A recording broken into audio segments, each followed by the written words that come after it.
Bonjour à tous, on se retrouve pour notre 6e CQFR de la semaine, celui où on répond à toutes vos questions. Je vais redonner l'adresse, ça fait un moment que je ne l'ai pas donné, c'est cqfr.rivers@gmail.com. Voilà, ça c'est si vous voulez envoyer des questions. Nous, la rédaction, on se charge d'y répondre le samedi et Shai, c'est toi qui les sélectionnes comme d'habitude. Mais t'as raison, tu fais bien de redonner l'adresse parce qu'on a nos habitués qui nous envoient des questions toutes les semaines, hein, et si on pouvait, on les passerait tout le temps. Mais c'est bien aussi parfois quand on a des nouveaux auditeurs qui nous envoient des questions et qui nous disent que c'est la première fois qu'ils tentent leur chance. Et dans ce cas, j'essaie quand même assez souvent de les prendre. Alors, on commence cette semaine, Antoine, avec une question de Gabriel sur les Spurs. Évidemment, c'est toujours un sujet qui intéresse nos auditeurs. Les Spurs sont sur une très belle dynamique. On n'a pas envie de changer quoi que ce soit. Fox et Wemby sont dispo. Harper et Cornet ont bien renforcé l'équipe. Intuitivement, je me dis, on ne change rien à la trade deadline et on voit, selon la formule consacrée, jusqu'où ce groupe peut aller. Mais Biyombo, Olynyk, Sohan, Lindy Waters et Barnes sont en dernière année de contrat.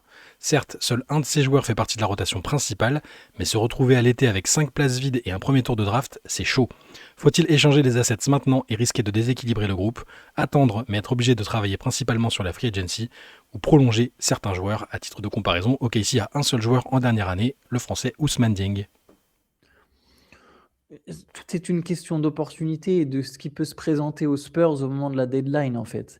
Un trade, c'est si yes, c'est une réponse un peu bateau, je suis désolé, mais s'il y a une bonne opportunité de trade qui se présente, oui, les Spurs peuvent la saisir. Sinon, l'idée, c'est de continuer avec ce groupe et c'est pas grave s'il y a des joueurs en fin de contrat. Il y a aussi des Harrison Barnes, il peut peut-être trouver un accord sur une prolongation avant la free agency. Là aussi, finalement, c'est une question d'opportunité. Est-ce que Harrison Barnes, il y aura une négociation qui mène à où son camp est prêt à signer dès maintenant, par exemple en acceptant un peu moins d'argent, mais sur plus d'années? Tout ça, ça dépendra de la volonté du joueur, de la franchise, et de ce qui se trame. Arriver avec 5 places dans l'effectif, sachant qu'il y en a un paquet, ça c'est des contrats minimum les billes, parce que finalement il y a que Barnes dans le lot qui est un joueur de rotation comme ça a été noté et Sohan qui est disparu de la rotation. Il faut Hmm. voir un peu ce qu'il en devient avec Jérémy Sohan, mais tu p déjà cinq joueurs libres, déjà ces gars-là, tu peux les re-signer, hein. C'est pas dit Mhm. nécessairement qu'ils aillent ailleurs et si c'est des Bismack Biyombo, des Lindy Waters, tu peux trouver de quoi, peupler ton effectif très facilement si c'est vraiment pour remplacer ces gars-là, donc Ils sont pas irremplaçables en théorie, c'est sûr. exactement. Et puis tu fais bien de dire qu'ils ont aussi dans leur intérêt, alors après ça dépend ce qu'ils visent et ils sont pas tous au même stade de leur carrière, mais eux, leur intérêt c'est peut-être de rester dans un groupe comme ça qui est amené à jouer le titre plusieurs années de suite, plutôt que d'aller chercher forcément le billet ailleurs. Hein. Mon Biambo, il est en fin de parcours, je pense qu'il est OK pour jouer, pour prendre des petits salaires et tout ça, et les autres, bah, ça va dépendre des opportunités qu'ils ont aussi. Ce qui est intéressant juste, c'est que vu que les Spurs sont bien en avance et sont finalement déjà 2e à Hmm. l'ouest, sont pas si loin, ont battu 3 fois de suite le Thunder, tu peux te demander est-ce qu'il y a un trade qui renforce encore cette équipe? Mais là, c'est une question d'opportunité comme je disais, c'est aussi une question d'équilibre. Est-ce que tu es prêt à faire un trade qui peut peut-être déséquilibrer un poil? Il faut vraiment que tu Hmm. réfléchisses aux risques, aux conséquences et cetera et là, le contrat de Kelly Olynyk, il peut être refourgué. Jérémy Sohan, il a sans doute plus la valeur qu'il avait à une Ouais, époque. c'est C'est sûr. plus vraiment un Hmm. jeune joueur. Enfin, c'est un jeune joueur, mais c'est plus des joueurs très prometteurs. Donc, est-ce que Kelly Olynyk t'attache encore un pic avec Kelly Olynyk pour aller chercher un joueur? Je suis pas sûr que ça vaille nécessairement le coup. Là, cette équipe des Spurs, elle est intéressante et je pense qu'elle bougera très très peu ou à la marge. Ouais, je pense aussi. Je pense aussi que là, quand tu as une dynamique comme ça qui est bonne, tu as envie d'aller aussi loin que possible avec le groupe. On va voir comment ce groupe-là réagit. C'est bien d'avoir des vétérans aussi sur le banc, hein, même si, tu vois, les Olynyk, Mm. Biombo, même s'ils vont pas faire forcément des grosses différences en playoff, c'est bien qu'ils soient là. Donc, moi, perso, je pense pas que les Spurs bougeront, sauf évidemment énorme opportunité où quelqu'un vient les solliciter éventuellement, mais je les vois pas être proactifs là-dessus. On verra. Question de JF. On dit beaucoup que le niveau est chaque année plus élevé, que l'Ouest est un enfer. En fait, je pense exactement l'inverse quand je regarde les classements de l'Ouest cette année. Il n'y a que les 6 premières équipes qui ont la possibilité de faire une finale de conférence, et encore, on peut discuter pour les Lakers. De Phoenix à Sacramento, il existe 9 équipes faiblardes, en bout de course ou sans projet. Phoenix, Golden State, Memphis, Portland, Dallas, Utah, Clippers, Pelicans, Kings. Je suis peut-être un peu dur pour Dallas, mais voilà. Pour moi, l'intérêt est faible. Quand je regarde l'Est, ce n'est pas mieux. Bref, je regarde surtout les perfs des Français ou l'Euroleague. Qu'en pensez-vous? Oui, parce que j'allais dire, si ça commence par l'Ouest est faible pour ensuite nous dire, mais à l'Est, toutes les équipes peuvent jouer les finales de conférence, j'allais répondre, Ouais. bah, toutes les équipes peuvent jouer les finales de conférence à l'Est Mm. parce que justement, c'est aussi très faible là. Euh, je- je- C'est sûr que cette année, l'Ouest est un peu moins dense que par rapport aux années Mmh. précédentes. Mais l'Ouest a quand même souvent été très, très, très, très dense. Là, c'est vraiment une année où on a des équipes qui sont moins fortes que prévu.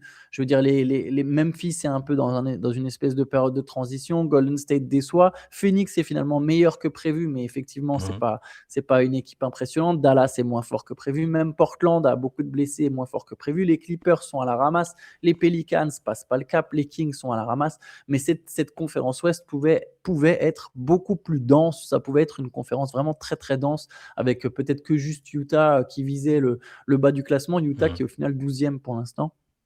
Donc c'est une vérité. Après, il y a quand même des choses à regarder en NBA. Les 6 équipes dont il parle, les 6 premières équipes de la conférence Ouest, elles sont très fortes. Il y a des équipes vraiment intéressantes. À l'Est, les Pistons, les Knicks, les Celtics. Il y a quand même des choses à aller regarder en NBA. Après, chacun ses goûts, évidemment, hein. Et puis l'incertitude, et moi j'aime bien le côté incertain. On a eu quand même beaucoup de saisons où on savait à peu près comment ça se terminerait. Alors peut-être pas jusqu'au final, mais pas très loin.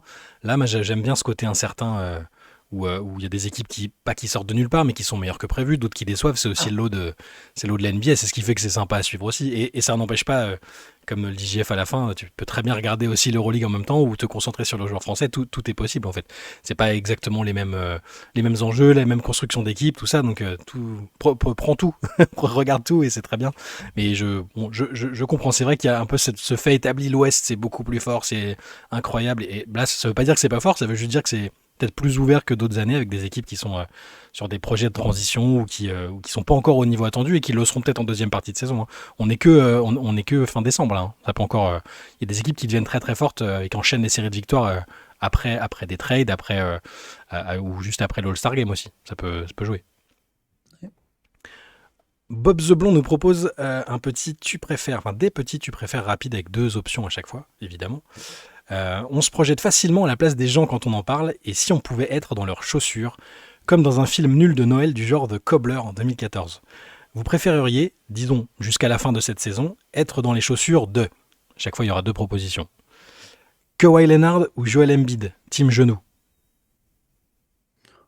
Euh, La situation, tu préfères la situation de Kawhi ou la situation d'Embiid? celle de. Après, Kawhi, peut-être sa carrière, enfin, j'allais dire sa carrière est en danger pas pour les mêmes raisons, hein.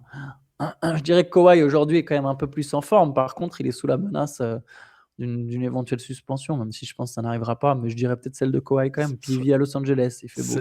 C'est c'est ça, il y avait les considérations. Ouais, mais moi, je suis un gars de la conférence, de la côte Est plutôt. Le froid ne me dérange pas. Philadelphie, c'est une ville cool. Si c'est juste le contexte, je préfère ça. Après, les 2 contextes sont pas hyper enviables. J'ai l'impression que du point de vue d'Embiid, ça doit être extrêmement frustrant de pas réussir à revenir à son meilleur niveau. Que ouais, il a déjà, même si sa carrière s'arrête aujourd'hui et que la fin sera décevante, Ouais. bah, il peut se dire sur les accomplissements perso, tu vois, c'est bon, j'ai fait deux MVP des finales avec 2 équipes différentes.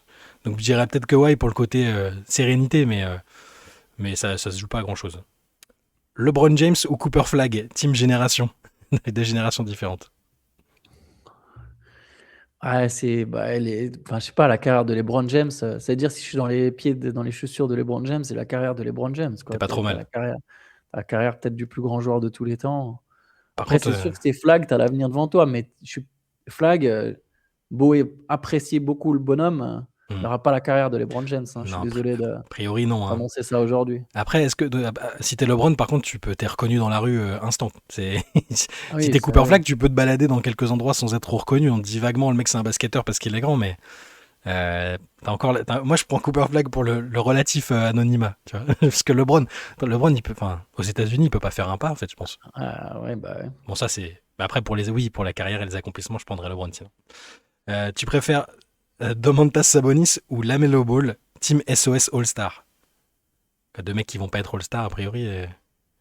Tu préfères être dans la Bon, peau de Sabonis ou dans la peau de Lamelo pour Ball? l'expérience sociale, je veux bien être dans la tête de la Melo Ball, mais genre juste 3 heures, quoi. Ouais, après ça fatigue, je pense, hein. Ouais, je pense, ouais. Non, moi je préfère Sabonis. Ouais. Entre Sacramento ou Charlotte, le contexte. Là, il est blessé, il passe du temps en famille, c'est bien. Moi, je préfère Ouais, la vie de mais Sabonis.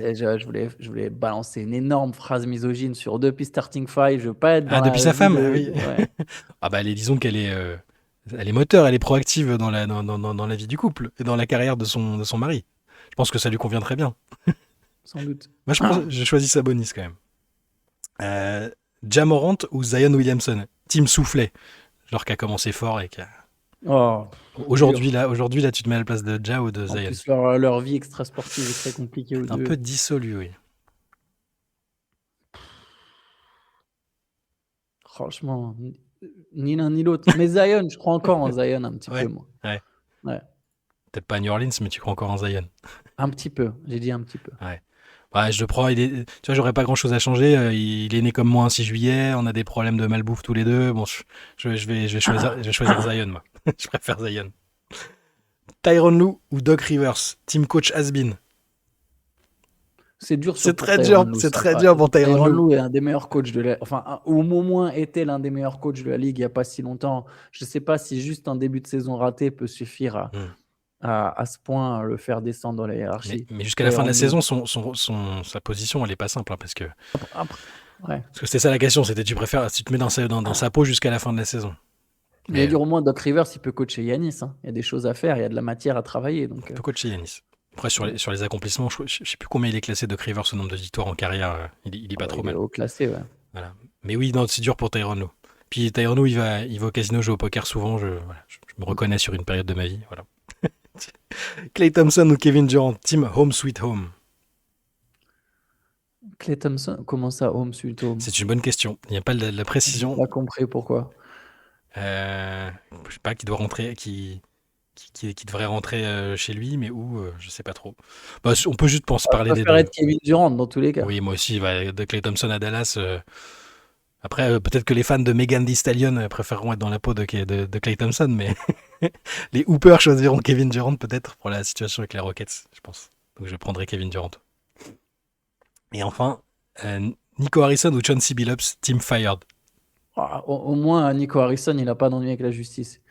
Oui. Je préfère, Je- être dans la peau de Nico Harrison. pour l'instant, il n'a pas d'ennui avec la justice. Pour l'instant, ça va. Et est-ce qu'au bout de combien de temps il pourra se balader dans la rue sans être reconnu ou sans être alpagué? Après, en dehors de Dallas et des cercles NBA, je pense que ça va. Il peut encore se promener de manière. Mais il met une casquette, il se rase, tu vois. Non, mais de toute façon, il va pas vivre à Dallas. J'imagine qu'il va redéménager quelque part. Donc, J'espère pour lui. après, voilà, il y aura peut-être un ou deux guignols qui te diront hey, c'est toi qui as fait le trade de Luka. Mais voilà, il Eh pourra vivre avec. connard! Mais tu te rappelles, il y avait des mecs là, enfin, c'était en plein, il était encore en poste, hein, mais ils allaient au resto l'attendre et ils faisaient Ouais, genre qu'ils allaient l'accueillir et puis ils allaient l'insulter, ce que je trouve c'est dur. Ça incroyable. reste un homme, quoi. Non, mais on peut le critiquer sportivement et machin, mais les mecs, t'as des mecs qui vont jusqu'à aller l'attendre. C'est toujours un phénomène assez fascinant quand même ça. En foot, on connaissait bien le phénomène, tu vois, les mecs qui vont attendre les joueurs, qui vont attendre les coachs. Mais en NBA, pour un dirigeant en plus. Hein. Mais bon, moi je prendrais, oui, j'aime pas, j'ai jamais trop aimé Chauncey Billups. En fait, c'est un peu avant même les histoires et tout ça. Hein, je respecte beaucoup le joueur. Pareil, j'aime vraiment. Jamais, ouais. Donc je prendrais, allez, on va second Nico Harrison pour une fois. On va le choisir. On passe à autre chose, à une question de Romain. Avec la récente blessure de Yanis, je me suis posé une question. Et si Yanis n'avait pas remporté ce titre en 2021, serait-il vu comme un loser éternel à la manière d'Embiid, un joueur ne dépassant jamais le deuxième tour, un joueur injury prone tout le temps blessé au mauvais moment? Il faut se rappeler notamment des conversations à son sujet avant ce titre où ce statut commençait à lui être attribué. Au contraire, Booker, auteur de magnifiques finales, 2 matchs à 40 points contre Jrue Holiday, serait-il considéré comme l'un des meilleurs arrières de l'histoire? J'aimerais bien connaître votre avis sur l'une des meilleures finales des dernières années, pour moi la meilleure des années 2020. Attends, pardon, faut que tu me redises la question, excuse-moi. En gros, est-ce que Dans la ligne. si Yanis n'avait pas eu ce titre, le Ouais. titre qu'il a remporté avec les Bucks, est-ce qu'il serait pas vu comme un peu alors il utilise cette expression, Romain, un loser à la manière d'Embiid qui passe pas le deuxième tour, qui est souvent blessé, et au contraire, est-ce qu'on n'aurait pas un Booker qui serait comme l'un des meilleurs arrières de l'histoire? Est-ce que si l'histoire s'était jouée différemment, on parlerait de ces deux gars-là différemment aujourd'hui? Après, Yanis serait quand même allé en finale, c'est juste qu'ils auraient perdu, c'est ça? Absolument. Il y aurait toujours par rapport à Embiid, il y aurait quand même ce truc de ils sont allés en finale une fois, Mhm. mais c'est intéressant. C'est marrant parce que les perceptions des joueurs sont souvent vachement liées aux résultats collectifs sans qu'on prenne en compte le contexte collectif, notamment pour Chris Paul pendant longtemps. Mais c'est sûr que ça changerait la donne, ouais. Parce que là, Yanis, Enfin, il a quand même un palmarès dingue quand tu ajoutes le fait qu'il a un titre et un MVP Ah des bah finales. oui, il est entre les MVP, les titres de meilleur défenseur, il a un MIP aussi, je crois. Enfin bon, Ouais, c'est des trucs qui, en comparaison des autres titres qu'il a gagnés, peuvent paraître un peu minimes, mais bon, c'est un peu le jeu. De toute façon, si c'était si simple de gagner, il y aurait plein de losers, de losers. Il y a plein de losers, enfin, des mecs qui sont étiquetés losers parce qu'ils n'ont pas gagné, mais il a réussi à le faire et pas avec une super team, dans des finales très disputées, très ouvertes. Je suis très d'accord belle sur finale, je c'est suis vrai. d'accord sur le Très très propos. Hein, belle finale. vraiment, Très très c'était belle. les plus inattendues, les plus incertaines, peut-être. Et bon, OKC Indiana, bon, on s'attendait à voir OKC, je m'attendais pas à voir Indiana, donc le côté inattendu, voilà. Mais c'était des très belles finales et c'est un peu le lot. C'est-à-dire que si tu changes un petit détail, est-ce que Booker serait vu comme ouais, Booker aurait Booker, ouais, changé Booker aurait parce qu'il changé de dimension, bien sûr. y a eu une hype à un moment, enfin une hype, une montée en puissance de du respect qu'il imposait, de son niveau. C'est redescendu après parce que l'équipe elle a explosé, hein, et puis ça a pas fonctionné par la suite avec KD. Lui, je pense que ça aurait changé pour lui. Pour Yanis, on se dirait, bah, il serait toujours en quête d'un titre et il est pas très vieux, donc Ouais, il aurait bougé de Milwaukee, par il contre. aurait bougé de Milwaukee. C'est ça que ça aurait changé, en fait, je pense. Il serait dit, bah là, il s'est dit, j'ai gagné au moins, c'est la preuve je peux gagner là-bas. Mais ouais, je comprends la question. Ça fait partie des petits what if comme ça. Mais si vous avez migré pendant les finales 2020, que vous avez refusé de les voir, non, 2021, 2021. 2021, refaites-les vous, c'est vraiment un très beau niveau, c'est incertain, Yanis blessé, pas blessé, il claque un match à 50 points, enfin, c'était des belles finales, honnêtement. Question de William, on parlait d'OKC rapidement, mais j'aimerais avoir votre avis sur Shai Gilgeous-Alexander. N'êtes-vous pas au fond un peu déçu à la suite des défaites face aux Spurs? Nous parlons tout de même du MVP en titre au sein de l'équipe championne en titre.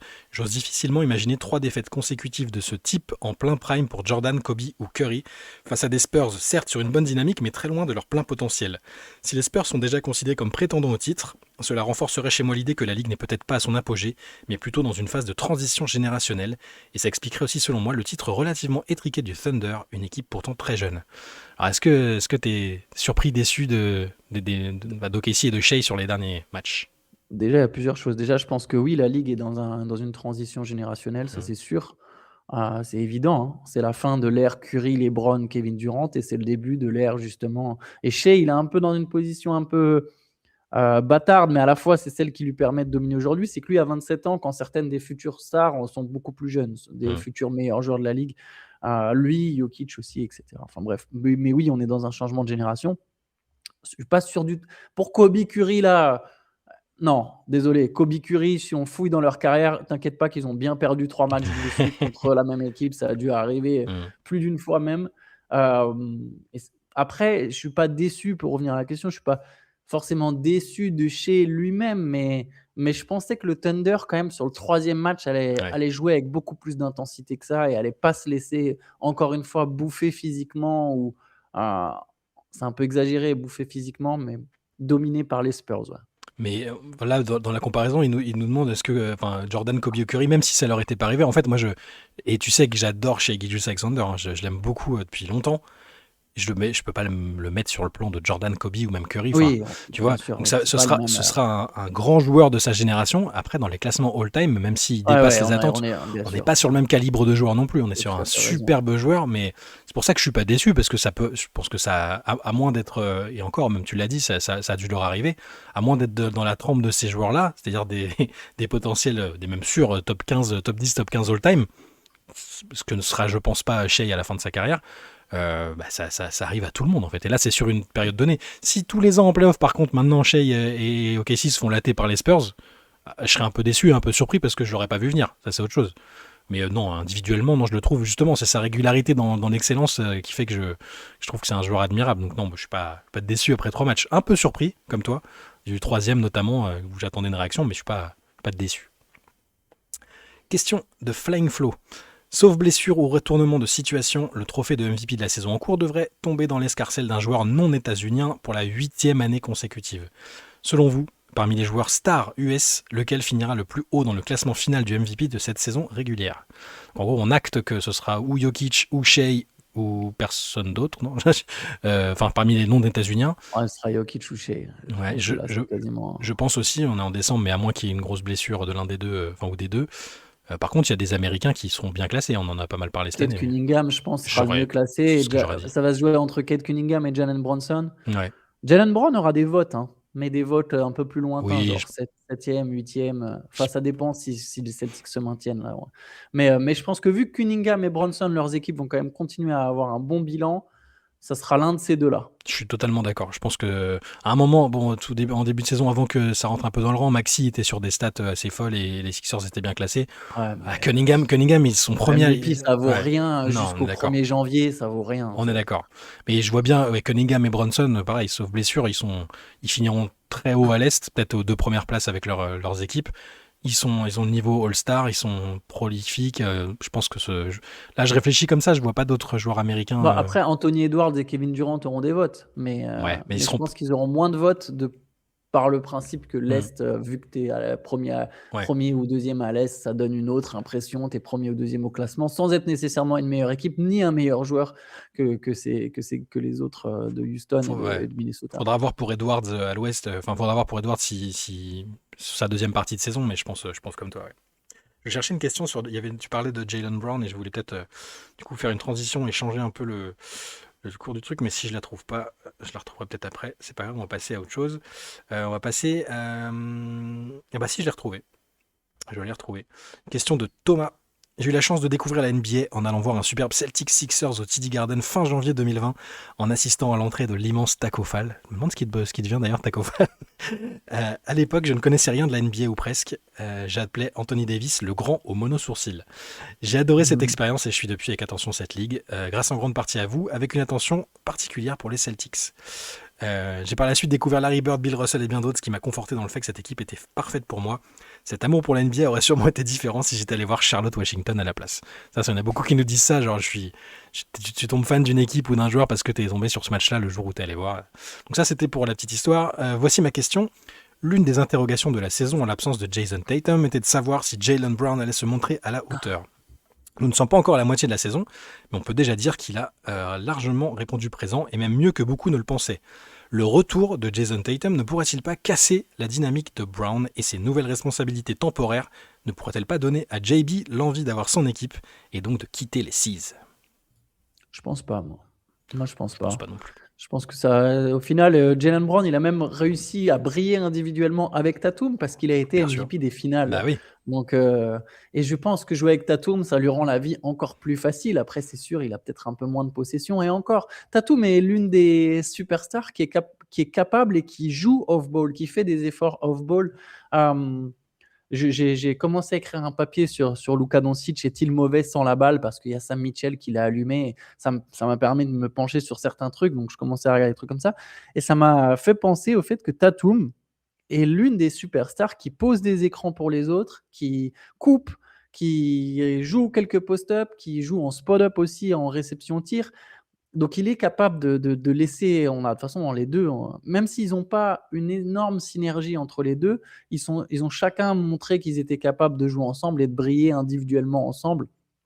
Des matchs de Jaylen Brown à 40 points, on en a eu même à l'époque où il y avait Tatum. Donc, non, moi, je pense pas. Je pense limite le fameux retour hâtif de Tatum dont on parlait à un moment, il devient un peu plus intéressant parce que les Celtics sont peut-être dans une position, dans une conférence Est Ouais. ouverte, Pas d'outsider là. Ouais. d'être plus proche des finales de conférence que ce que l'on pouvait penser, quoi.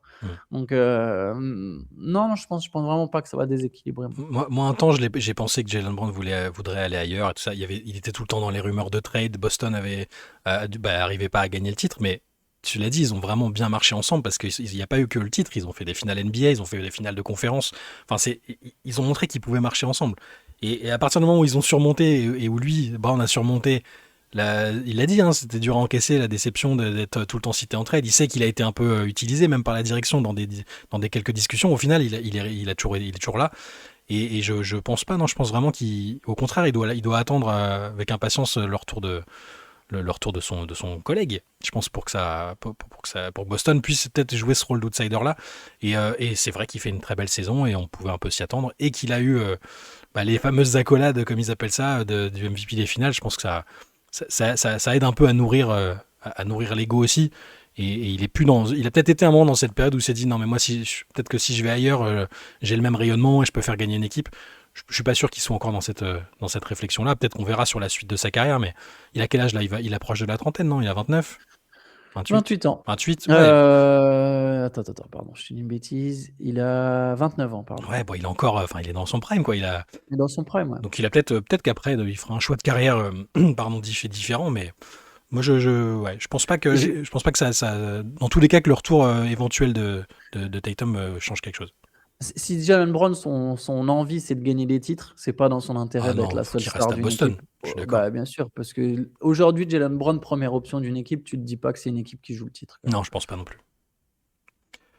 On passe à une question de Geoffroy. Ne trouvez-vous pas que la limite des 65 matchs pour être éligible au trophée individuel est trop stricte? Que la présence sur les parquets doive rentrer dans les critères, ça me semble évident, mais qu'il y ait un palier aussi fort entre 64 et 65 matchs, ça me semble absurde. Dans le cas de Victor Wembanyama, tout le monde sait qu'il est le meilleur défenseur de la ligue, c'était déjà le cas l'année dernière, et on peut en discuter sur l'année précédente. L'année dernière, je suis d'accord, il avait vraiment loupé trop de matchs, mais cette année, c'est déjà presque mort, il a le droit de louper encore 5 matchs seulement. Il va probablement encore en louper 2 ou 3 pour l'enterrement de sa grand-mère, un back-to-back où il a une douleur, une grippe et c'est perdu. Il aura à peine loupé 20% des matchs, ça n'aura pas eu de réel impact sur la saison des Spurs, tout le monde aura oublié ce mois de novembre, et au moment de la remise du trophée, il ne sera pas éligible. On va tous voir flou quand Jalen Suggs recevra un DPOY, alors que Victor sortira d'une série où il aura muselé les Lakers. Je vois plusieurs conséquences négatives à cette règle, des titres individuels moins prestigieux, ça va amener des compensations dans tous les sens, genre cette année ça devrait être tel joueur qui devrait avoir le MVP, sauf que l'année dernière tel autre joueur était le vrai MVP, mais etc. Et ça réduit la trace des joueurs lésés dans l'histoire. Wembanyama est déjà un défenseur all-time, mais n'a pas encore de DPOY. Est-ce que tu penses qu'il y a trop de... c'est trop contraignant? J'avais vu un fan de basket dire ça justement. Dire que si cette année Wembanyama il n'est pas éligible à cause de la règle des 65 matchs, que dès l'an prochain il la vire la règle. La NBA a besoin que Victor soit DPOY et que c'est pas possible. Mais oui, la règle est... Après, je pense que la règle elle est là aussi pour combattre les repos abusifs. Hein. C'est une manière aussi pour la NBA d'avoir trouvé le moyen de forcer des fois certaines stars à jouer pour vendre des tickets, parce que ça fait, la NBA n'aime pas les bad buzz qui touchent au business, et les mecs qui se déplacent du Japon ou de Corée du Sud pour aller voir un match aux États-Unis, et ce jour-là il y a tel superstar qui a décidé que c'était son jour de repos, ça passe pas du tout au niveau de la NBA. La NBA veut absolument combattre ça, et je pense que la règle des 65 matchs a été surtout là pour ça aussi. Est-ce qu'ils peuvent peut-être pas l'augmenter dans un premier temps, passer à 70, que c'est vrai que... Mais bon, moi je suis très pro fiabilité, c'est une qualité tellement importante d'être là, d'être toujours là, que j'étais pour, moi, cette limite, ce seuil. Peut-être l'augmenter un peu. Mais dans tous les cas, Victor, il va en avoir, et c'est pas grave, tout le monde saura que le mec a été marquant, et peut-être qu'à la fin, personne... Enfin, j'imagine que dans 30 ans, les gens diront pas c'était un moins bon défenseur que machin parce qu'il a eu un titre de DPOY de moins. Enfin, j'ose l'espérer que ceux qui l'ont vu jouer se diront qu'il a eu un impact supérieur. Mais bon, il y en a beaucoup qui se réfèrent surtout au palmarès, hein, ça faut... Machin a plus de bagues, machin a plus de MVP, machin a plus de All-NBA Team. C'est aussi à ça que servent les trophées, hein, mais je dirais, il est tellement marquant déjà de par son gabarit que je pense pas. Mais peut-être qu'ils vont effectivement changer quelque chose. Je les imagine pas supprimer totalement le seuil. Hein. C'est quand même... Ils vont le passer à 60, je sais pas. Ouais. Après, sur la fiabilité, normalement, les journalistes, ils prenaient en compte ça. Tu vois, je veux dire, Joel Embiid, il n'est pas élu rookie de l'année parce qu'il joue 43 matchs ou je sais plus quoi, et c'est Malcolm Brogdon qui prend le trophée. Pourtant, le meilleur rookie, c'était évident que c'était Joel Embiid. Tu te rends compte, 43 matchs, quoi. Ouais, bah voilà, mais tu vois, il y avait des prises en compte. Il y avait des... Après, oui, 43, c'est peut-être un peu abusé. Je sais plus si c'était 40. Ouais, je crois non, que c'était 43. Mais c'est quelque chose comme ça, je crois. Il a vraiment très peu joué. Alors, à chaque fois, c'était des masterclass, hein, mais par contre, c'est trop peu. Je sais pas quel est le bon seuil. Je disais augmenter tout à l'heure, t'as raison, c'est dans l'autre sens, évidemment. C'est peut-être baisser le nombre de matchs avec lequel tu es éligible. C'est ce que je voulais dire. On verra, écoute. Question de Théo. Pas notre Théo, hein, évidemment. Il y a d'autres gens qui s'appellent Théo en France et qui nous envoient des questions. C'est pas Théo depuis son lieu de villégiature qui nous envoie cette question. Théo nous dit « J'ai regardé le match Charlotte-Atlanta. Et oui, car je trouve ces deux équipes extrêmement plaisantes à voir jouer, n'en déplaise aux puristes de la défense, qui diront à juste titre que le terrain est en forte pente. Je kiffe particulièrement les regarder jouer, et en particulier Charlotte, qui plus est avec le retour de Lamelo. Tu sais qu'il ne va pas te faire gagner un titre, une série, un match de play-off, ni même un bon d'achat 2 € chez Carrefour, mais il me procure, comme son équipe, des émotions qui justifient amplement le fait de regarder les Hornets. C'est le joueur frisson pour moi. D'où ma question. Préférez-vous voir un match d'une équipe solide, type OKC où le basket est quasi parfait des deux côtés du terrain, ou voir un match d'une équipe imparfaite type Charlotte mais qui vous divertira à coup sûr avec des émotions plus fortes. Sans être supporter d'une équipe en particulier, mon choix se porte sur Charlotte, car à la fin, il nous reste en mémoire les émotions ressenties. Mais ça dépend en fait. Ça dépend de l'adversaire, ça dépend plein de choses. Parce que des émotions, tu peux aussi en avoir devant OKC. C'est un peu là où la question elle est biaisée. C'est que lui, l'auditeur, il a des Hmm. émotions devant Charlotte, mais tu peux avoir des émotions devant OKC. Donc c'est pas tant un choix entre le basket parfait et le basket d'émotion. C'est pas vrai. Ça dépend de plein de choses. Il y a des matchs d'OKC qui peuvent être passionnants. Je sais pas, un duel avec Minnesota où c'est super engagé, c'est super intense. Donc la réponse, la question, elle est difficile. Tu peux avoir des matchs de Charlotte où c'est absolument catastrophique, par contre. Tu vois, c'est ça aussi. Moi aussi, je trouve que Charlotte, des fois, c'est une équipe qui est un peu réjouissante quand ça court, quand ça joue vite, quand tu as Con Knuppel, la Melo Ball, Brandon Miller, tout ça, c'est intéressant, mais tu peux aussi avoir des matchs de Charlotte absolument cataclysmiques. Donc j'ai pas vraiment de réponse à la Mais question. sur un match, c'est pas simple de répondre sur un match en fait. Parce Ouais, que voilà, c'est ça. moi je comprends que sur une saison, et ça m'arrive souvent et dans plein de sports, je préfère suivre une équipe. Je sais qu'elle va pas gagner, je sais qu'elle finira peut-être sixième de son championnat, mais dont j'aime le style de jeu, dont j'aime certains des joueurs parce qu'ils oui, ils procurent des émotions. Peut-être au contraire d'équipes plus mécaniquement fortes. Hein. Ok, si, moi j'aime vraiment bien les regarder parce que même si certains peuvent peut-être les trouver chiants ou trouver les Spurs chiants à une époque, alors, tu peux retrouver des émotions là-dedans. Sur un match, en fait, tu peux regarder les deux, justement. Si c'est un match, tu peux apprécier. Moi, j'aime regarder Charlotte parce que j'ai envie de voir Moussa Diabaté courir partout et la Melo Ball faire le con. Oui, ça, j'aime et ça peut te procurer des sensations cool. Mais en même temps, regarder OKC faire des prestations hyper propres. Alors, un peu moins en ce moment, mais les deux, moi, les deux me vont. Donc, s'il faut absolument choisir, je peux pas sur un match. Sur une saison, je comprends. Et peut-être que sur une saison, je choisirais une équipe qui me procure des émotions. Mais ce sera peut-être lié à un passé, tu vois. Je reprends l'exemple du foot. Même si Marseille vont être nuls 4-5 ans de suite, bah, l'attachement fait que je vais ressentir des émotions devant leur match, même si c'est des émotions négatives, alors que l'équipe qui va rouler sur le championnat me procurera pas d'émotions. Donc t'as raison, c'est un peu subjectif. Mais bravo de supporter les Hornets. Hein. Écoute, moi j'ai souvent supporté des équipes un peu marginales comme ça, qui n'ont peut-être pas vocation à être fortes. On ne sait pas du tout. La Mélo, on ne sait pas si c'est un joueur qui va être capable de les emmener quelque part un jour. On ne sait pas si ce noyau-là qui est prometteur va faire quelque chose un jour. Mais c'est aussi ça l'incertitude, c'est cool de monter dans le train au début et de les suivre jusqu'à un certain point. On C'est verra clair. ce qu'il en sera pour les Hornets. Question de Citraka Rasata. Est-ce que la carrière de Kevin Durant ne se lit pas mieux si on la considère comme celle de la meilleure option numéro 2 de l'histoire? Sur l'ensemble de sa carrière, KD a souvent été une option numéro 1 en volume, mais factuellement ses plus grands succès collectifs arrivent quand il n'est pas la priorité offensive principale. Quelques repères rapides, option numéro 1 OKC, volume énorme, MVP, mais des parcours playoffs souvent arrêtés avant le titre. Toujours arrêté avant le titre, hein, d'ailleurs, Ouais, je, toujours. je précise. Option numéro 2, Warriors, volume un peu moindre, efficacité maximale, 2 titres, 2 MVP des finales. Et après Golden State, toujours élite individuellement, mais sans la même traduction collective. L'idée n'est pas de nier que KD peut être un numéro 1, mais de poser la question suivante.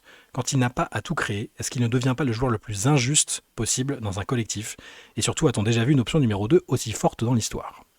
Non, mais en fait, déjà à Golden State, on peut réfuter, Est-ce on qu'il est peut numéro 2? nuancer le côté numéro 2 Parce parce que... qu'il n'est pas MVP des finales par hasard, même si effectivement l'attention de la défense des Cavaliers était sans doute. Enfin, le cœur du système, c'était Stephen Curry, mais il n'était pas vraiment option numéro 2. Après, en fait, c'est une question de style de jeu. C'est ce qu'il vient de dire. Hmm. C'est que c'est Kevin Durant, c'est pas le mec qui va tout créer. On n'est pas sur un Luka Doncic, on n'est pas sur le même profil de joueur, on est sur un finisseur.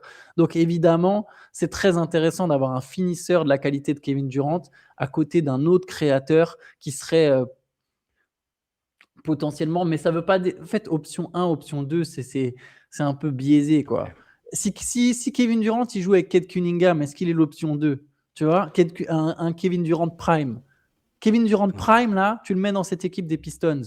Bah, Mais, l'équipe, le créateur, c'est Kate Cunningham, mais le meilleur joueur, c'est Kevin Durant. mais L'option 1, Kevin c'est Durant Kevin Prime, Durant. Kevin Durant Prime, il n'y a personne qui est option numéro 1 devant lui, en fait, je pense. Bah, bien sûr, C'est- exactement. C'est ça, c'est le meilleur joueur de son équipe.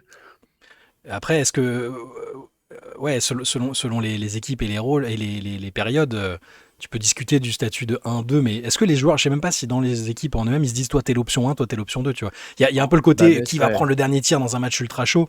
Et là, je pense même que bah, ce serait très très très souvent Kevin Durant. Et même avec les Warriors, qui n'ont pas eu tant de matchs super chauds Ouais, que ça à jouer, C'est c'est Kevin Kevin Durant Durant. qui a Voilà. pris les tirs. On a, Contre les Cavs, il en met un voilà. absolument. Bah, Ouais. tu l'as dit, c'est pas pour rien qu'il est MVP des finales. Donc, c'est un joueur extra. Je ne sais pas si on peut dire que c'est la meilleure option numéro 2 de l'histoire, parce que factuellement, je suis pas sûr que ce soit une option numéro 2 à un quelconque moment. Et pareil, par exemple, tu peux pas. Tu vois, les années au Thunder, je trouve ça très dur, finalement, de les résumer par ils n'ont pas été champions. C'est factuellement vrai, Mm. mais je peux pas croire que, ah, regarde, parce qu'il a pas gagné au Thunder, c'est la preuve qu'en fait, c'est mieux quand il est deuxième option. Mm. Le Kevin Durant qui arrive aux Warriors, qui est champion, il est tout aussi fort au OKC. Ouais. Sauf qu'il y a déjà, il y a T'as eu vu une l'équipe part aussi. de malchance, Et il y a puis eu l'équipe. beaucoup de choses. Voilà. Et, ouais, c'est ça. Et il y a l'équipe avec laquelle il va jouer à Golden State. Et le Thunder, moi, je suis convaincu, aurait pu gagner un titre Je avec pense Kevin Durant aussi. et Bah oui. Russell Westbrook.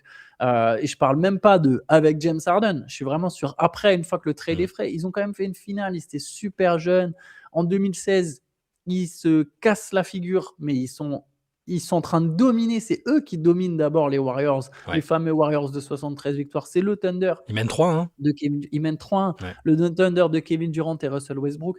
Il y a l'année où Durant est MVP, Russell Westbrook il est blessé. Il y a une année où c'est Durant qui est blessé, donc ils perdent déjà 2 années de leur long prime. Non, moi je pense que Kevin Durant aurait pu gagner en étant première option à OKC. Et ça qui aurait changé toute sa legacy. C'est le regard qu'on aurait eu sur Mm. Kevin Durant s'il avait gagné avec Oklahoma City. Ouais. Toi, quand je pense à des options numéro 2 ou des lieutenants, tout ça, c'est vrai qu'on pense plus à des Pippen par exemple. Tu vois, là Voilà, pour le Pau coup, Gasol. voilà, là c'est très très établi que dans la hiérarchie, même au niveau du volume de tir et tout ça, que c'est des numéros 2 en fait. Et c'est des mecs qui n'auraient pas pu gagner en tant que numéro 1. Genre Ouais. Pippen, un des meilleurs joueurs de tous les temps, qui a montré qu'il était capable quand même d'emmener une équipe très loin. Je pense que tu n'aurais pas pu gagner avec Pippen en tant que meilleur joueur. Par contre, c'était un mec tellement extraordinaire. Il était taillé pour jouer à côté d'une Mm. autre star. Pau Gasol n'aurait pas pu emmener une franchise en finale NBA. Non, je pense pas. Quoique, en finale NBA peut-être, mais pas au titre. Et par contre, en tant que deuxième option, c'était exceptionnel. Mm. Ouais, c'est plus à ces mecs-là auxquels je veux penser. Ouais. Ouais. Question de Sébastien. C'est ma première tentative de message. Je commence en vous disant combien j'entretiens une relation parasociale avec vous. Vous faites partie de mon quotidien, je vous kiffe et vous ne savez même pas que j'existe. Ah, maintenant on sait. Hein. On sait que tu es là. Merci Seb. Merci. Ma réflexion fait suite à une interview de Maxime Reynaud qui expliquait notamment comment Russell Westbrook l'aidait en lui disant où se positionner suite à un pic pour recevoir la balle et combien cela l'avait aidé à se mettre en confiance. Ça m'a rappelé une évidence, à savoir qu'un joueur comme Westbrook a nécessairement une compréhension très élevée de certains aspects du jeu pour avoir pu atteindre un tel niveau. Pourtant, quand on le regarde jouer et que l'on voit le déroulé de sa carrière, il semble aussi évident qu'il y a d'autres aspects pour lesquels il est vraiment en difficulté, lecture de jeu peut-être, ou sens de la gestion du rythme d'un match, et même d'autres choses. Je ne suis pas capable de mettre précisément des mots sur ce que ce joueur comprend si bien, et sur ce qu'il comprendrait si mal. Et j'ai l'intuition qu'arriver à répondre à la question que comprend Russell Westbrook est un pas en avant dans la compréhension plus globale de ce qui fait le QI basket d'un joueur. Est-ce que de votre côté, vous sauriez décrire de manière éclairante les qualités et les défauts de compréhension du jeu de ce joueur ? C'est là où Théo aurait été très intéressant Ouais. parce qu'il aurait réussi à verbaliser. Là où moi, j'aurais plus de mal à verbaliser. En fait, Russell Westbrook, tout ce qui est, je ne vais pas répondre à la question, mais je rajoute de la question à la question, mais j'ai l'impression que la manière dont il lit le jeu, c'est justement, tout dépend de son instinct et de sa vision. Ouais.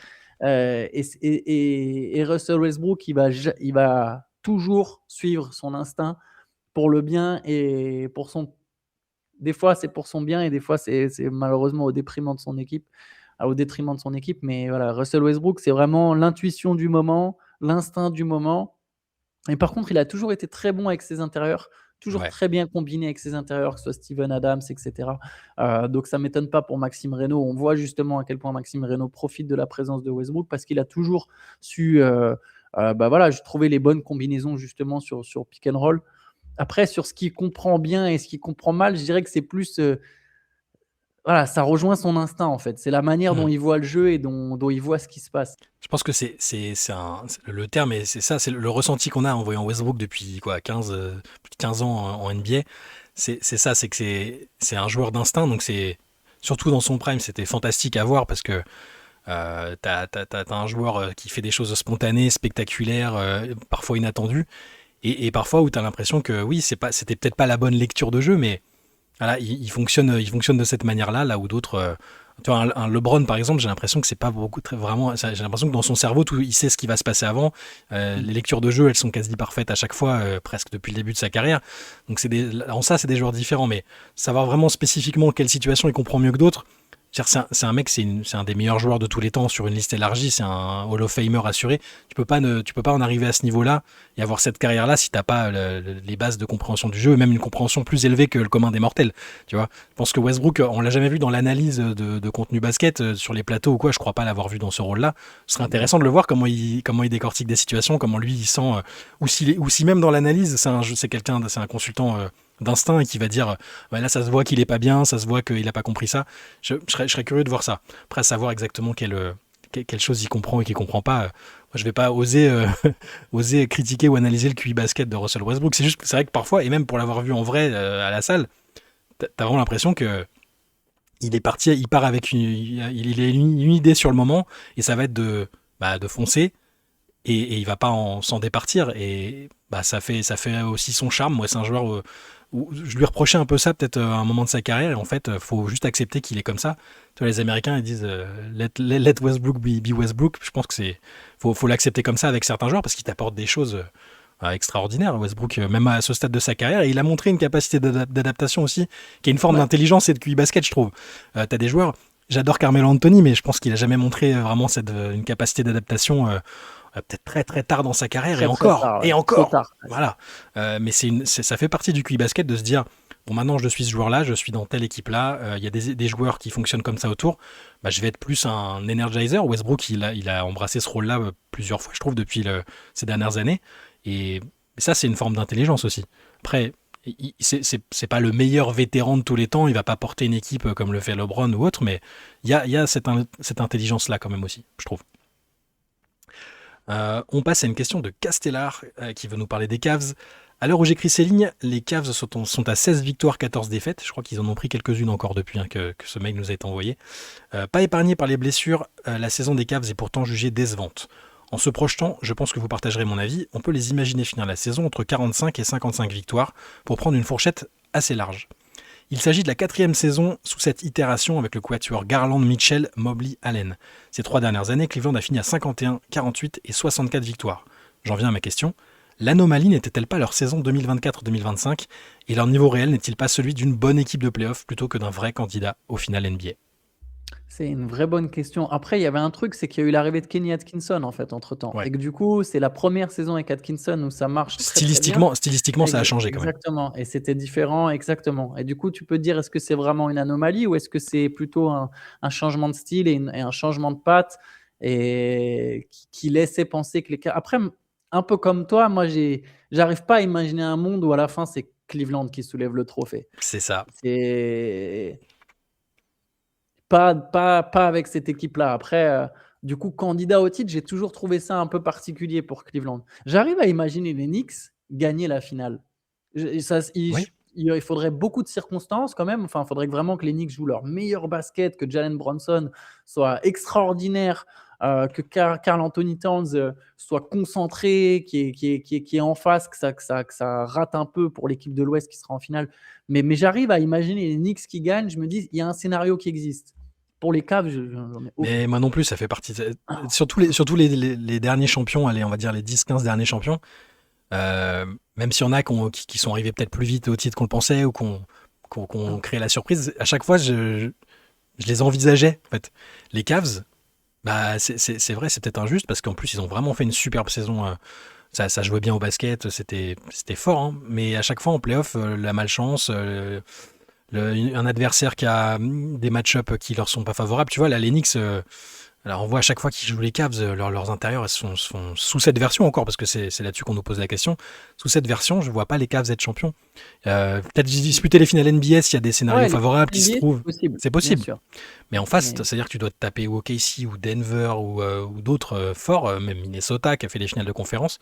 J'ai du mal à l'envisager et je serais ravi s'ils nous donnent tort et qu'ils arrivent à surmonter la période un peu moyennasse qu'ils sont en train de vivre là. Je serais content pour eux, hein, mais moi non plus je les vois pas. En fait. en fait, pour répondre à la question de Castellar, je pense que les Cavs, ils sont c'est un peu injustifié de les voir comme des vrais favoris au titre. Déjà parce que c'est vachement impacté par le fait. J'aime pas quand Théo il dit ah mais t'es à l'est et une fois que t'es en finale t'as une chance sur deux. C'est pas vrai. C'est pas parce que oui il y Ouais, a c'est-à-dire qu'il y a mathématiquement. deux issues mais t'as pas une chance sur deux en fait. T'es Mm. pas à 50. Ta probabilité de gagner c'est pas 50%. Si je prends l'avion demain, j'ai une chance qu'il se crache, une chance qu'il atterrisse. Mais bon il y a quand même une probabilité beaucoup plus élevée que tout se passe bien, tu vois. Et c'est un peu pareil pour les finales. Je pense que si les Cavs vont en finale, il n'y a pas une chance sur deux que les Cavs gagnent. Et du coup, voilà. Pour résumer, je pense que les Cavs, considérés comme des vrais favoris au titre, c'est une erreur. Par contre, je pense que c'est quand même une équipe meilleure que juste une bonne équipe de Mm. l'Est. Je pense que ça fait partie des vrais outsiders au final NBA. Peut-être même des vrais candidats au final NBA du fait que l'Est est ouvert. Mais c'est pas. Et je pense que ce qu'on voit sur le début de la saison, c'est que c'est pas non plus une équipe qui a beaucoup de marge sur le reste de la concurrence au sein de sa conférence. Et puis on a vu qu'elle n'avait pas beaucoup de marge en playoff parce qu'avec les blessures et tout ça, on a vu que ça n'avait pas tourné en leur faveur. On verra pour la suite des Cavs. On peut pas nier qu'ils sont un peu décevants pour l'instant, surtout par rapport à la Bah saison ouais. dernière. Même si la saison dernière est peut-être une anomalie ou le mieux qu'ils peuvent faire, on pensait qu'ils feraient quand même un petit peu mieux. Il y a des matchs qui perdent et qui sont quand même très très évitables. Le choix de pas garder Ty Jerome Mm. est pas en train de payer. Bon, alors il est blessé, donc quelque part, Ouais. Presque qu'ils il seraient joue blessés pas, avec Evan mais Lopa. il a pas joué du tout cette saison. Mais c'est vrai que au final, il a été signé pour très, très peu cher par les Grizzlies et il manque Mm. beaucoup aux Cavaliers cette saison. Ouais. Question d'Isma. À sa signature Onyx, le mariage semblait parfait pour Gershon Yabusele, entre un joueur ayant effectué une saison dernière prometteuse et une franchise en manque de longue rotation et solide. Malheureusement, après 3 mois de compétition, sa situation sportive devient de plus en plus délicate. Il n'est même pas entré en jeu lors de la finale de la NBA Cup. Et avant d'aborder son futur, j'aimerais savoir, selon vous, qu'est-ce que Gershon aurait pu apporter dans cette équipe des Knicks en lien avec son profil. Donc comprendre s'il avait vraiment joué, s'il avait vraiment été bien utilisé. Pourquoi Mike Brown peine à lui faire confiance? Le profil du joueur et de l'équipe ne sont-ils pas compatibles? Lors du dernier CQFR de mercredi, Théo évoquait un trade comme porte de sortie. Quelles seraient pour vous les meilleures portes de sortie pour Gershon? En fait, moi, je pense que Gershon en NBA, il faut qu'il soit un small ball 5. Il faut que ce soit un pivot remplaçant de small ball. Rien d'autre. Pas, bah, il pourrait jouer poste 4, mais j'aimerais pas, je préfère pas. Je pense que c'est plus intéressant si c'est un small ball 5. Et le problème, c'est qu'on lui a pas beaucoup donné sa chance dans cette position à New York. Et Ouais. surtout, il y a Mitchell Robinson, en fait. Et à partir du moment où les Knicks ont capté que c'était dans leur intérêt de ne pas faire jouer Mitchell Robinson et Karl Anthony Towns ensemble dans le 5 majeur, et que du coup Mitchell Robinson sort du banc en tant que pivot remplaçant, tout le rôle de Gershon Yabusele, il s'en va en fait. Il n'y a plus de rôle pour lui à ce moment-là. Ouais. Et c'est ça le problème au Knicks. Donc pour le point de chute, c'est pareil. C'est faux un endroit où Gershon il peut jouer small ball 5, qui va étirer les lignes, qui va apporter de la puissance, qui va prendre des rebonds offensifs, qui va mettre des 3 points. Parce qu'il peut en mettre, il faut qu'il retrouve de la confiance. Là, pour l'instant, son adresse est catastrophique, mais parce qu'il a plus du tout de confiance. Mais c'est ce rôle-là qu'il peut avoir en NBA. Je ne le vois pas avoir un autre rôle. Je ne le vois pas jouer poste 4 en NBA. Ça me permet, parce qu'il y a Timothée qui avait aussi une question sur Gershon dans la foulée, qui est intéressante dans la réflexion de ce qui aurait pu se passer, mais il dit, petite question qui me tracasse à chaque fois que j'entends que Gershon a joué 4 minutes au Knicks. Avec les deux bigs qui ne jouent qu'une fois par semaine, est-ce que Gershon n'aurait pas été parfait avec l'équipe actuelle des Sixers qui tourne plutôt bien? Peut-être. Ah bah oui, si, bien sûr. Ouais. Mais sur le coup, Bah, comment si, tu peux refuser? Enfin, comment tu peux pas ouais, refuser? T'as New York qui est vraiment bien pas très sûr. loin des finales. Il y a en plus du cadre, du prestige de jouer à New York et tout ça. Je pense que ça avait du sens sa signature. Bien sûr. En plus, dans la rotation des intérieurs, il y a Mitchell Robinson qui est quand même très souvent Qui serait blessé. souvent blessé. Ouais. Ça a du sens. Et peut-être d'ailleurs que, on ne sait pas si Robinson se reblesse, ce que je lui souhaite pas parce qu'il a un vrai impact au Knicks. Peut-être que Gershon aura un moment sa chance, mais c'est vrai que il a perdu en confiance et on voit pas le joueur. Le joueur qu'on connaît bien, que ce soit avec l'équipe de France ou même l'année dernière avec les Sixers, et je trouve qu'il a quand même besoin de temps de jeu pour s'exprimer. Tu vas pas le mettre 5 minutes par-ci, 5 minutes par-là pour changer le cours d'une rencontre. Je pense pas que ce soit adapté. Moi. Tu sais où est-ce qu'il serait bon aussi aux Celtics, dans son ancienne équipe. Ah bah il serait en terrain connu pour le coup, et il aime toujours bien, et il l'aimait bien, il l'aimait déjà bien quand il était encore peu jeune et un peu brut de décoffrage. Pourquoi pas? Je sais pas s'ils vont envisager un trade pour lui par contre. Hein. C'est une question. Est-ce qu'ils vont vouloir le garder dans la rotation? Parce que c'est quand même c'est entre guillemets une sécurité. Si t'as un blessé, tu récupères, t'as un joueur d'expérience qui est là, ça peut quand même servir quoi. Donc je suis pas sûr qu'on le voit forcément partir moi. Et après s'il doit partir où, je sais pas. Il a fait des choix. Il a fait le choix d'une équipe ambitieuse. Moi, je le comprends encore une fois, ce choix. Il n'y a pas de, Mm. c'est pas une mauvaise décision. Et même de la part d'Enix, tu prends un joueur comme ça, qui a marqué les esprits avec la France contre les États-Unis, qui est un joueur solide. En tout cas, on lui souhaite de jouer plus que 3-4 minutes par match. Parce que je m'attendais pas forcément à voir jouer Mohamed Diawara plus que Gershon Yabusele Onyx cette année. Et Je parce qu'en fait, ne mens pas. Diawara, il joue dans le garbage time, c'est pas problématique. Là, Mm. Gershon, ils lui font le traitement de bon, bah, t'es trop fort pour jouer dans du garbage time. Tu vois, c'est un peu comme pour Evan Fournier à une Ouais. époque. On sait plus comment t'utiliser. Toi, je veux dire, Diawara, on peut le faire jouer dans des fins de match où il n'y a plus rien Mm. à jouer. Toi, non. Donc voilà, tu joues pas. C'est juste, je pense que c'est Et juste pour ça. au crédit, au crédit de Diawara, sur le dernier match que j'ai vu d'Enix, qui devait être celui contre Cleveland à Noël, il a joué direct dans le premier carton ouais, et oui. il l'aime bien, quoi. Il n'hésite pas à lui donner quelques opportunités en dehors du Mais garbage. après, c'est son ailier un peu athlétique. Tu Ouais. vois, pareil, c'est plus simple en fait. C'est un poste sur lequel il y a pas 50 concurrents. Landry Shamet, il n'est pas là. Tu vois, Euh, c'est plus simple de faire jouer Diawara aussi là-dessus. Ouais. On a une petite salve de questions de Fabien, on peut y répondre en rapide, hein, on n'est pas obligé de se justifier. Il nous demande d'abord, selon vous, quelle sera la première franchise à atteindre les 20 titres, Boston ou Los Angeles? Ils sont à 18 chacun? Je sais plus. Je suis en train de me poser la question, parce qu'avec celui des Lakers, c'est ça, c'est 18 chacun? Je serais tenté de dire Boston. Je pense que c'est mieux En géré. gros, laquelle va gagner un ou deux titres Ouais. avant l'autre, quoi. Et je vais faire le pari que malgré Luka, je serais tenté de dire Boston. Ah ouais? Je pense que Luka va en prendre un avec les Lakers, mais je serais tenté de dire Boston, qui je pense est mieux géré dans l'ensemble. S'ils reprennent leur dynamique d'avant la blessure de Tatum, ils étaient quand même plus proches. Bah, même juste à l'année de leur titre, l'année après leur titre, ils étaient quand même favoris à leur propre succession. Ils avaient le noyau. Bon, ça a un peu explosé, changement Ah, de mais ça sera propriétaire. pas avec Tatum et Brown. Mon pari, Mm. c'est que ça sera même pas avec Tatum et Brown. C'est, je sais pas, c'est une équipe qui va trouver le moyen de choper Cooper Flag. Ou...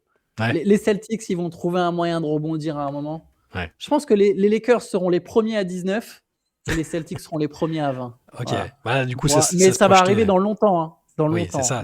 Dans 10 piges peut-être. C'est se projeter un peu loin.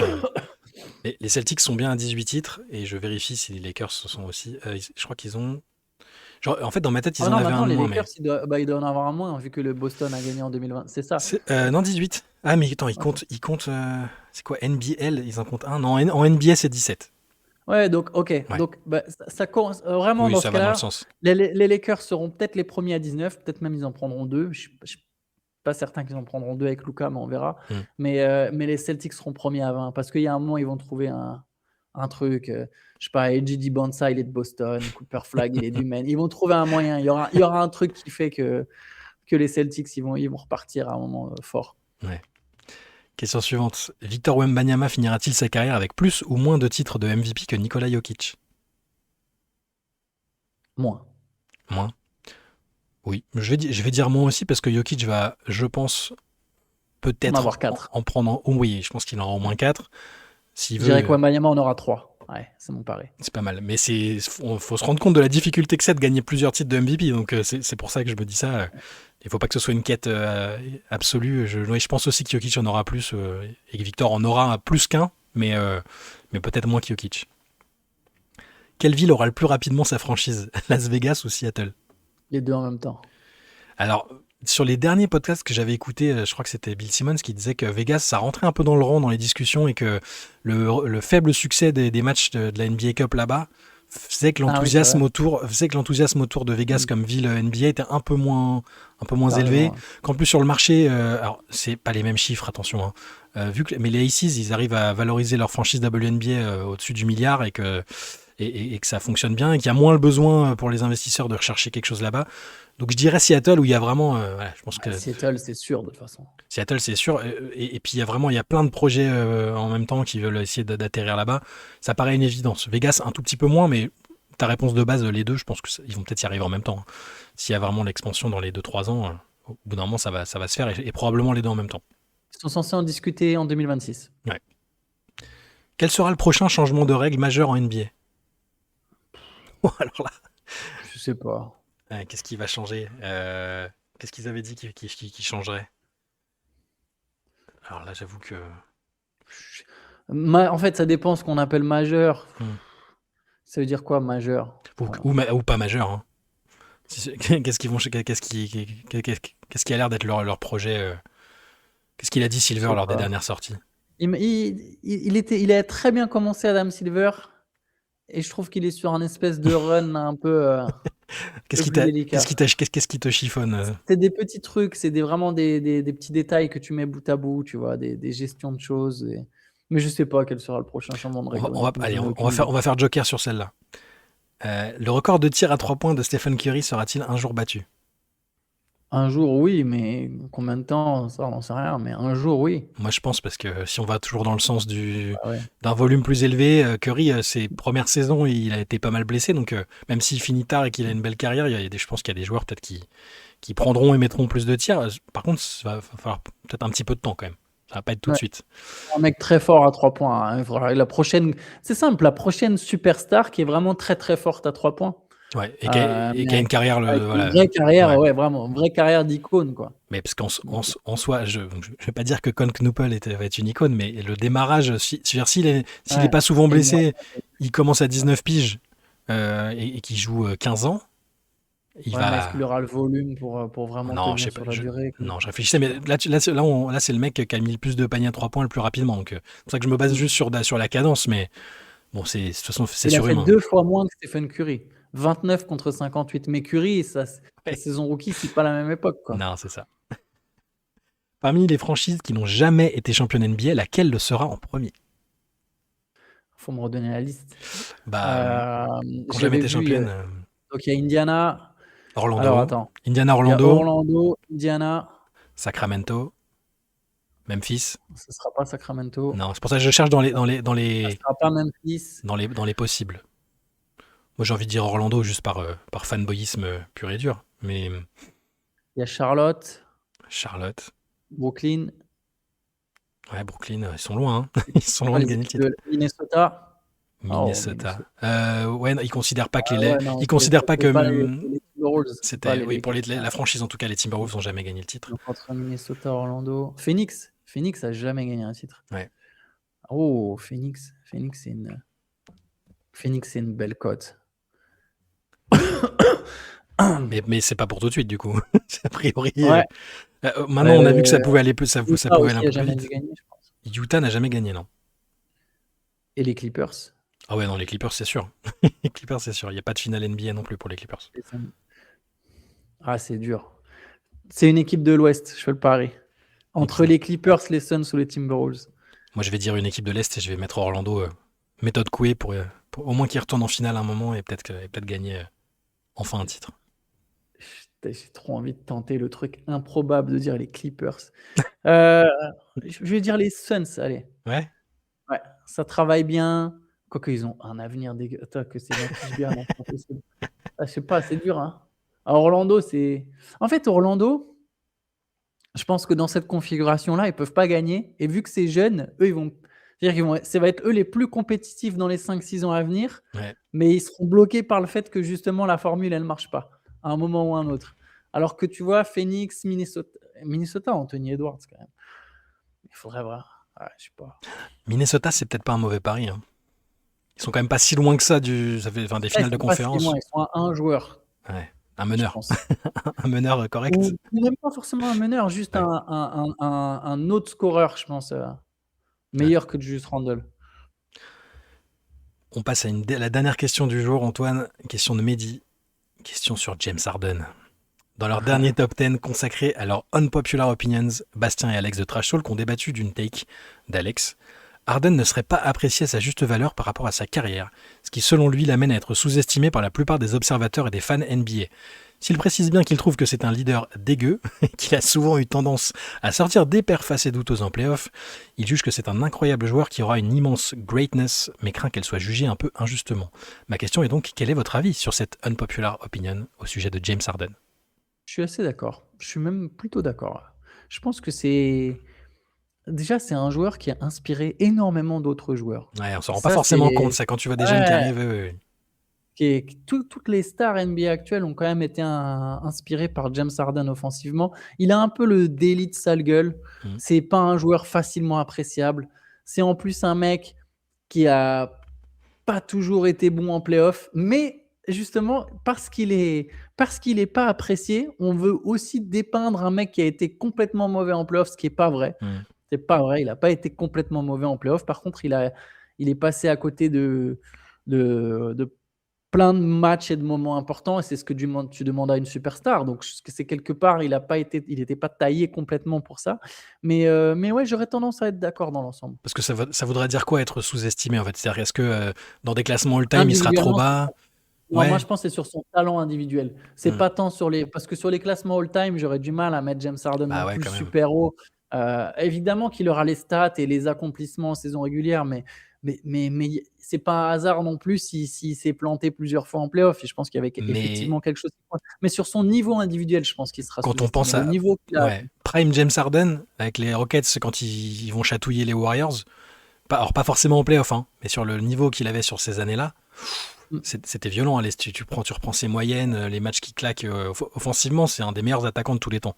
Ça, je pense que un des meilleurs finisseurs. On avait parlé de la distinction attaquant-finisseur et tout la dernière fois. C'est un attaquant, enfin c'est un très bon passeur, c'est un finisseur incroyable. C'était une machine à obtenir des lancers francs. Il le fait un peu moins maintenant, ce qui est logique, mais je suis assez d'accord avec ce point de vue-là aussi. Après, c'est un joueur, c'est même pas un joueur clivant, c'est un joueur pas forcément très apprécié tout court.